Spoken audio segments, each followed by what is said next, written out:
আমাদের মধ্যে অনেকেই কিন্তু চুলের জেল্লা বৃদ্ধি করতে সিরাম ব্যবহার করে থাকে, কিন্তু এই সিরাম ব্যবহারের সঠিক নিয়ম জানা আছে তো?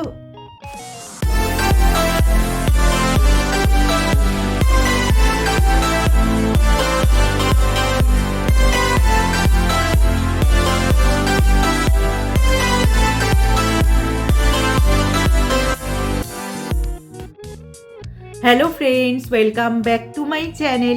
আমার সব বন্ধুরা কেমন আছো? নিশ্চয়ই সুস্থ আছো এবং ভালো আছো। আজকে যে ভিডিওটা নিয়ে আমি উপস্থিত হয়েছি সেটা কিন্তু খুবই উপযোগী ভিডিও বলা যায়। কারণ দেখবে এখন চুলের যত্নে শ্যাম্পু কন্ডিশনারের পাশাপাশি সিরামও কিন্তু জায়গা করে নিয়েছে। এই সিরাম চুলের যত্নে ব্যবহার করা হয়। সিরাম ব্যবহার করলে কিন্তু চুলের আর্দ্রতা যেমন বজায় থাকে, চুলে জট পড়ে না এবং চুল ঝলমলে হয়, এমনকি সূর্যের অতিবেগুনি রশ্মি থেকেও চুলকে কিন্তু বাঁচায়। তাহলে বুঝতেই পারছো সিরাম লাগানো চুলের জন্য কতটা গুরুত্বপূর্ণ।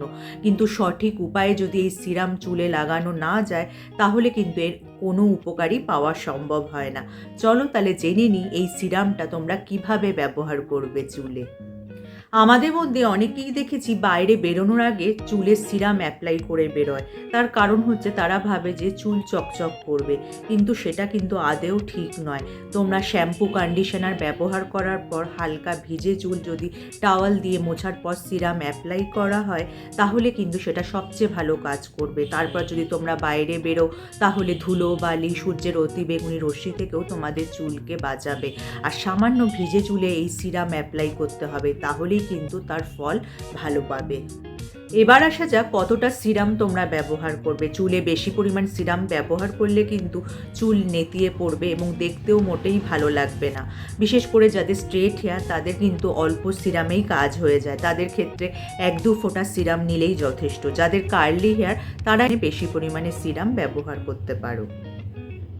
এবার আসা যাক কীভাবে তোমরা সিরাম ব্যবহার করবে। তার জন্য কয়েক ফোঁটা সিরাম নিলেই হবে, কারণ সিরাম এমনিতেই ঘন হয়। তারপর 2 হাতের তালুতে ঘষে তোমরা যদি চুলের নিচ থেকে মাখা শুরু করবে, মাঝামাঝি পর্যন্ত অ্যাপ্লাই করবে। মাথার তালুতে বা স্ক্যাল্পে কিন্তু একদমই অ্যাপ্লাই করবে না, তবেই কিন্তু সিরামের ভালো ফল তোমরা পাবে।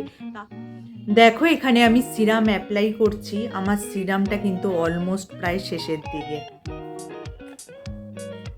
আমি এখানে 4-5 ফোঁটা নিয়ে নিচ্ছি সিরামটা।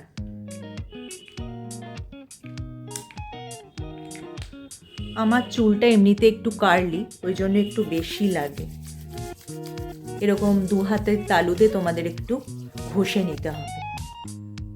তারপর তোমরা একদম চুলের নিচ থেকে এইভাবে মাঝামাঝি পর্যন্ত অ্যাপ্লাই করে নেবে সিরাম।